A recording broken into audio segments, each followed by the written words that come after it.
अस्सलाम वालेकुम स्टूडेंट्स, क्या हाल है आप सबके। उम्मीद है आप सब लोग ठीक होंगी। My self professor Maimuna. आज हम जो क्वेश्चन करने जा रहे हैं वो डबल कॉलम कैश बुक का क्वेश्चन है और चैप्टर नंबर 8 है आइकम पार्ट 1 की बुक। गुजरांवाला बोर्ड के लिए और लाहौर बोर्ड के लिए यही बुक पढ़ाई जाती है ज़्यादातर, अजीम एकेडमी वालों की बुक में से। आपका चैप्टर नंबर 8 हम सॉल्व कर रहे हैं, जिसमें हम कैश बुक के क्वेश्चंस कर रहे हैं। लास्ट लेक्चर में मैंने आपको क्वेश्चन नंबर 1 करवाया था, जिसमें हमने सिंगल कॉलम कैश बुक बनाना सीखी थी। आज हम डबल कॉलम कैश बुक बनाएंगे। डबल कॉलम कैश बुक में क्या होता है, जैसा कि इसके नाम से पता है डबल, बेसिकली ये ऐसी कैश बुक होती है जिसमें रुपीज़ के 2 कॉलम्स होते हैं। सिंगल कॉलम कैश बुक का फॉर्मेट आप लोगों को याद होगा, सेम ऐसा ही फॉर्मेट था, लेकिन उसमें सिर्फ क्या चीज़ चेंज थी, उसमें सिर्फ इतना सा चेंज था कि वहाँ सिर्फ कैश का कॉलम आपको नज़र आ रहा था। उसमें date, detail, VN, LF, cash rupees, उसके बाद date, detail, voucher number, LF और कैश रुपीज़ था। सिर्फ हम कैश का इन और आउट रिकॉर्ड कर रहे थे सिंगल कॉलम कैश बुक में। लेकिन डबल कॉलम कैश बुक में क्या होता है कि हम कैश के साथ साथ बैंक का इन और आउट भी रिकॉर्ड करते हैं, इसलिए हमारे 2 कॉलम हम बनाते हैं अमाउंट के लिए, एक कैश अमाउंट के लिए, एक बैंक की अमाउंट के लिए। तो डबल कॉलम कैश बुक बहुत ज़्यादा डिफरेंट या मुश्किल नहीं है।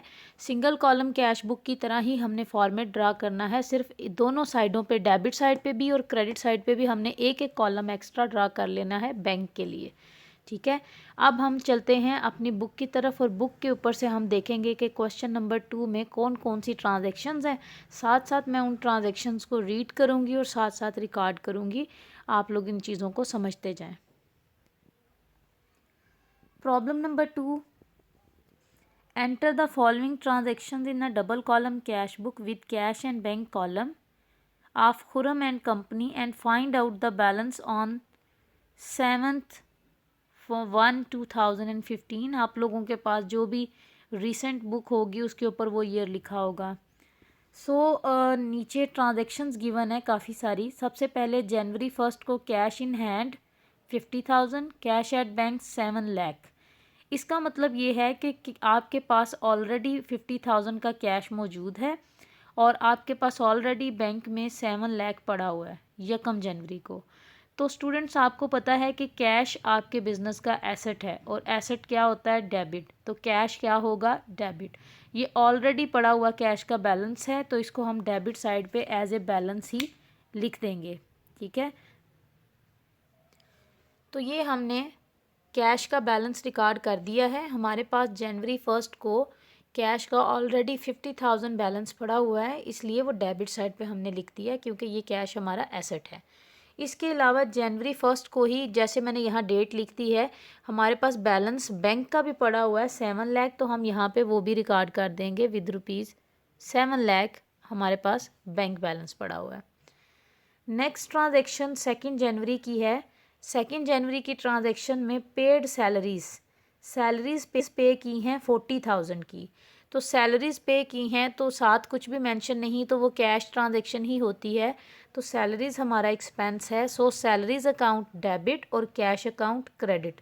सैलरीज पे की हैं, सैलरीज डेबिट हो गई, एक्सपेंस इंक्रीज हुआ और कैश क्रेडिट हो गया। तो इस ट्रांजेक्शन में कैश क्रेडिट हो रहा है, इसलिए हम यहाँ लिखेंगे क्रेडिट साइड पे 40,000 कैश वाले कॉलम में। कैश क्रेडिट हो गया है 40,000 के साथ, किसकी वजह से, सैलरीज की वजह से, सैलरीज अकाउंट की वजह से। और इसकी डेट थी 2 जनवरी। पहले हम एक दफ़ा ऊपर ये लिख लेंगे, उसके बाद यहाँ 2 जनवरी। सो ये हमने ट्रांजैक्शन नंबर 2 को, 3 को भी रिकॉर्ड कर दिया, 2 जनवरी की ट्रांजैक्शन को। उसके बाद 2 जनवरी को एक और ट्रांजैक्शन हो रही है, पेड रेंट बाय चेक। अब इस ट्रांजैक्शन में हम रेंट पे कर रहे हैं। अगर सिंपली लिखा होता ना पेड रेंट, तो रेंट डेबिट कैश क्रेडिट होना था, लेकिन यहाँ पे उसने खुद बताया कि paid rent bye check, it means rent account debit और डिक्रीज़ हमारा कैश नहीं हुआ, कैश डिक्रीज़ नहीं हुआ। हमने बाय चेक रेंट दिया है, तो जिसको भी हमने रेंट पे करना था उसको हमने चेक दिया, वो शख्स चेक लेके बैंक जाएगा, बैंक से मनी विड्रॉ करेगा, तो हमारा बैंक बैलेंस डिक्रीज़ होगा। तो it means bank balance decrease होगा, बैंक एसेट है, डिक्रीज़ होके क्या हो जाएगा, क्रेडिट हो जाएगा। तो फिर हमारी एंट्री बनेगी rent account debit, bank account credit. तो इस ट्रांजैक्शन की वजह से हमारा बैंक बैलेंस क्रेडिट हो रहा है विद ₹30,000। 30,000 के साथ हमारा बैंक डिक्रीज़ होके क्रेडिट हो गया। तो बैंक वाले कॉलम में हमने क्रेडिट साइड पे लिख दिया, और ये किसकी वजह से हुआ, रेंट अकाउंट की वजह से। ये ट्रांजैक्शन हमने रिकॉर्ड कर दी है। उसके बाद 4 जनवरी को बॉट गुड्स बाय चेक 4,30,000 की हमने गुड्स परचेज की हैं बाय चेक। अब अगर ये सिंपल लिखा होता बॉट गुड्स, तो हम क्या एंट्री करते, purchase account debit, cash account credit. लेकिन हमने बाय चेक पेमेंट की है, तो हमारा कैश डिक्रीज़ नहीं हुआ बल्कि बैंक डिक्रीज़ हुआ है। तो परचेज अकाउंट डेबिट और बैंक अकाउंट क्रेडिट। तो बैंक क्रेडिट हो रहा है अगेन 4,30,000 के साथ। तो हम क्रेडिट साइड पे बैंक वाले कॉलम में लिखेंगे 4,30,000। तो हमारा बैंक क्रेडिट हो रहा है 4,30,000 के साथ। तो हमने बैंक के कॉलम में लिखा, और ये किसकी वजह से हुआ, परचेज अकाउंट की वजह से।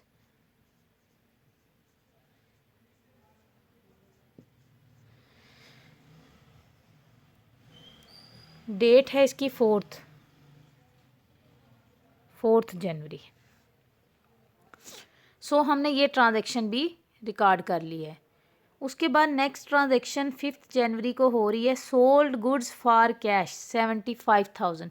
75,000 की चीज़ें सेल कर दी हैं कैश। तो कैश आ गया, इंक्रीज़ हो गया, cash account debit, sales account credit. तो कैश डेबिट हो रहा है, तो हम यहाँ डेबिट साइड पे लिखेंगे जनवरी 5 को कैश डेबिट हो रहा है कितनी अमाउंट के साथ, 75,000 के साथ।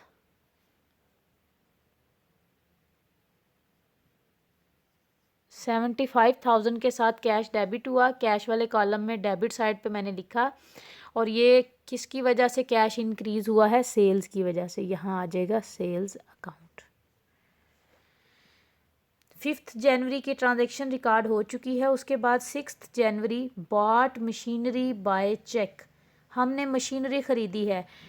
जब भी हम गुड्स परचेज़ करते हैं, हम परचेज़ अकाउंट डेबिट करते हैं। लेकिन गुड्स के अलावा, यानी परचेज़ के अलावा, हम कोई भी एसेट जब परचेज़ करते हैं, तो हम उस एसेट को उसके नाम से डेबिट करते हैं।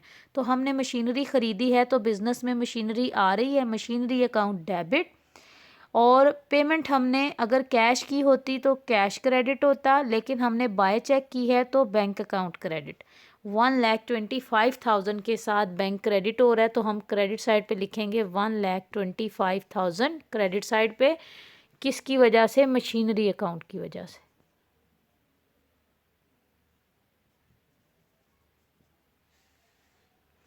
मशीनरी अकाउंट, और ये ट्रांजैक्शन हुई थी 6 जनवरी को। हमने 6 जनवरी वाली ट्रांजैक्शन भी रिकॉर्ड कर ली है। इसके बाद सेम डेट को एक और ट्रांजैक्शन हुई है, डिपॉजिटेड इनटू बैंक 70,000। 70,000 बैंक में डिपॉजिट करवाया है। तो इसका मतलब ये है 70,000 हमारे पास पहले कैश था, ठीक है, और वो कैश हमने उठाया और हमने उसे बैंक में जमा करा दिया।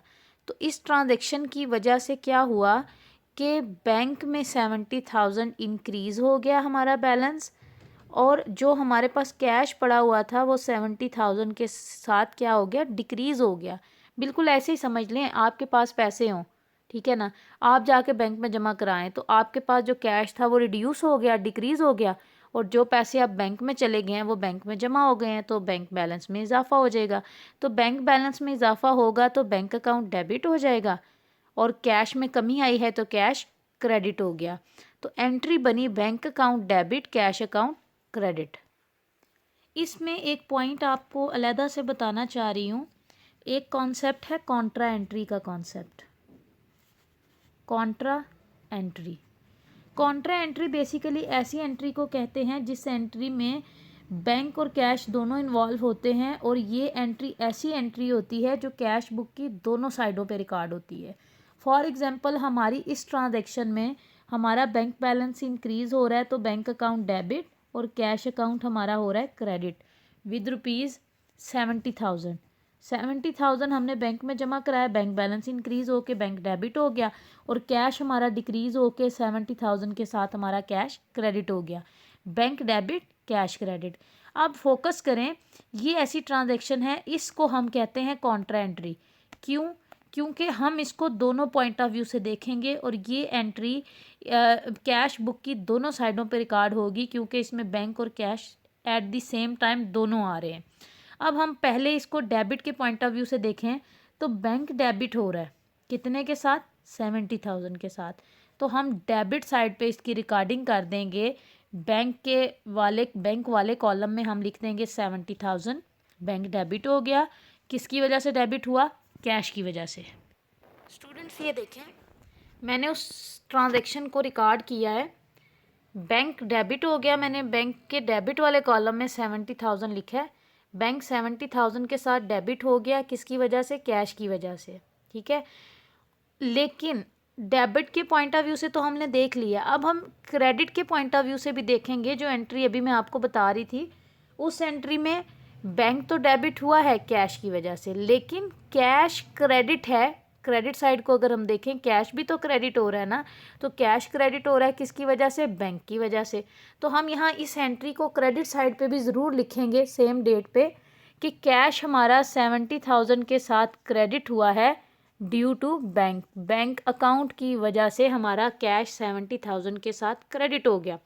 तो ये कॉन्ट्रा एंट्री होती है जो कैश बुक की दोनों साइडों पे आती है। क्यों आती है? क्योंकि इसमें कैश और बैंक दोनों इन्वॉल्व हो जाते हैं।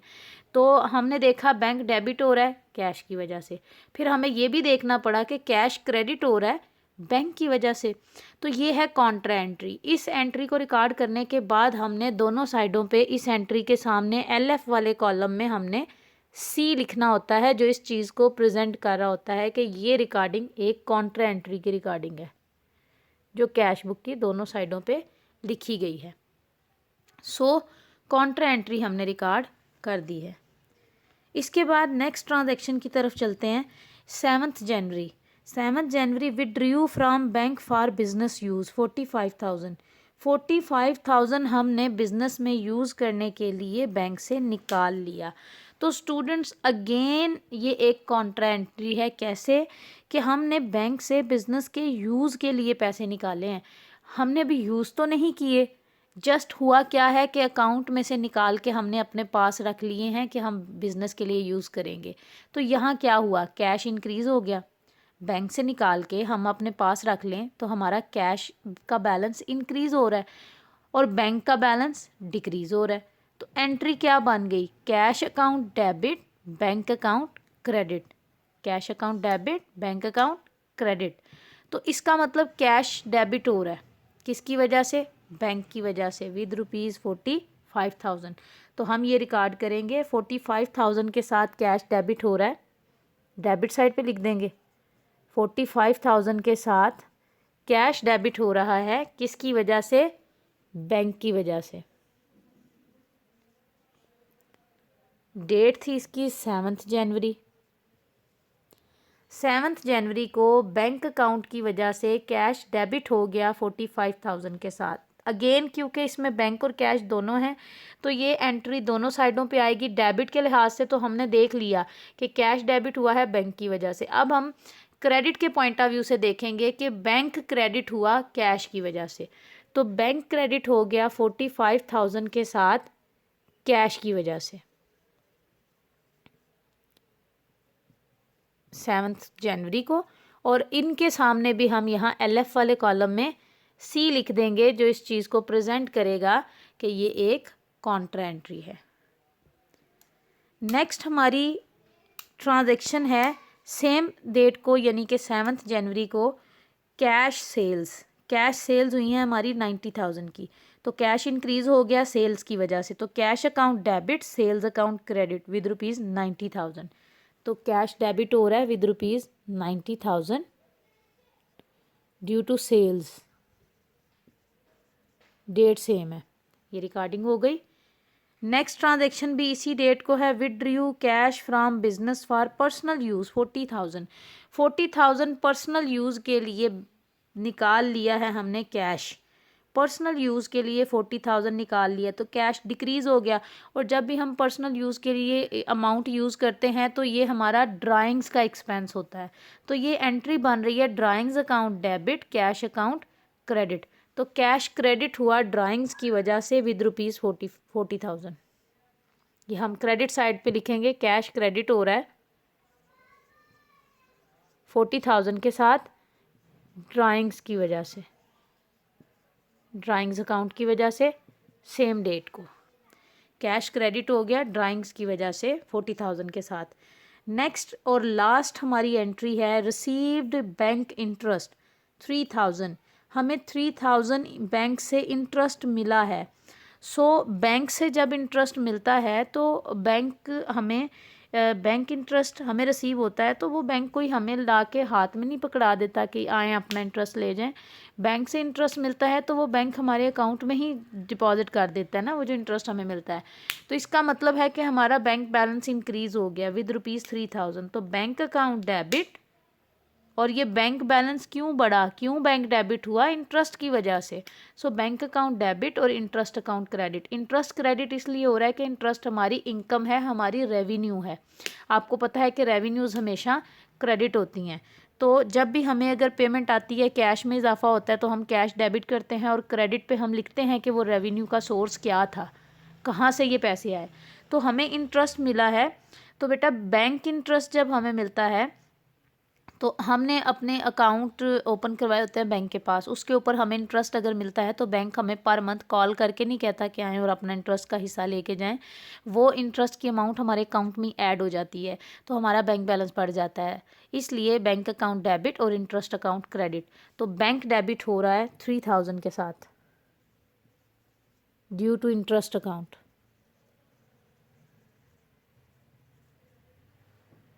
Same date.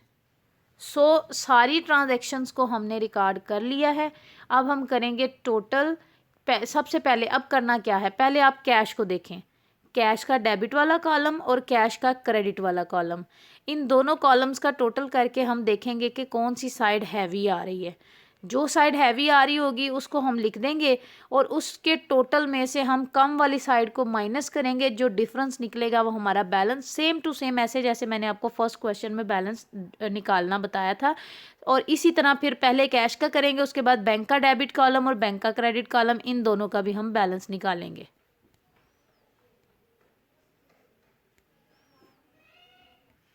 हमने कैश के डेबिट और क्रेडिट साइड का टोटल किया, तो कैश का डेबिट साइड हैवी आ रही थी और उसका टोटल था 2,60,000। तो हमने 2,60,000 का टोटल लिख दिया है। अब इस टोटल में से हम कैश की क्रेडिट साइड को यानी 40,000, 70,000 और 40,000 को करेंगे माइनस करने के बाद हमने देखा जो डिफरेंस आ रहा है वो आ रहा है 1,10,000 का। तो 1,10,000 हमारा बैलेंस है। Balance carried down 1,10,000। तो कैश का बैलेंस आ चुका है 1,10,000। अब हम निकालेंगे, और ये 1,10,000 बैलेंस लिखने के बाद हमारे इस की कैश बुक की कैश वाले कॉलम्स की दोनों साइडें इक्वल आ गई, 2,60,000 यहाँ पे भी हम लिख देंगे। अब इसी तरह से बैंक का हम बैलेंस निकालेंगे, बैंक की डेबिट साइड को टोटल करेंगे और क्रेडिट साइड को भी टोटल करेंगे और देखेंगे कौन सी साइड हैवी आ रही है। हैवी वाली साइड को हम लिखेंगे और उसमें से हम जो भी लो साइड होगी उसको माइनस करके डिफरेंस निकालेंगे, तो फिर हमारे पास बैंक का भी बैलेंस आ जाएगा और हमारा क्वेश्चन सॉल्व हो जाएगा। स्टूडेंट्स, ये फाइनल आप क्वेश्चन की लुक चेक कर सकती हैं। डबल कॉलम कैश बुक हमारी रेडी है। बैंक की दोनों साइड्स का टोटल किया, डेबिट साइड हमारी हैवी आ रही थी, 7,73,000 टोटल आया। वो टोटल लिख के उसमें से क्रेडिट साइड को माइनस किया, क्रेडिट साइड की सारी अमाउंट्स को माइनस किया, तो पीछे जो डिफरेंस बच रहा था वो 1,43,000 था और यही बैलेंस है। बैलेंस को उधर ही लिख दिया और दोनों साइडों को इक्वल कर दिया। तो डबल कॉलम कैश बुक हुरम एंड कंपनी की रेडी है। प्रॉब्लम नंबर 2 आपकी सॉल्व हो गई है। Thank you so much class. अल्लाह हाफ़िज़।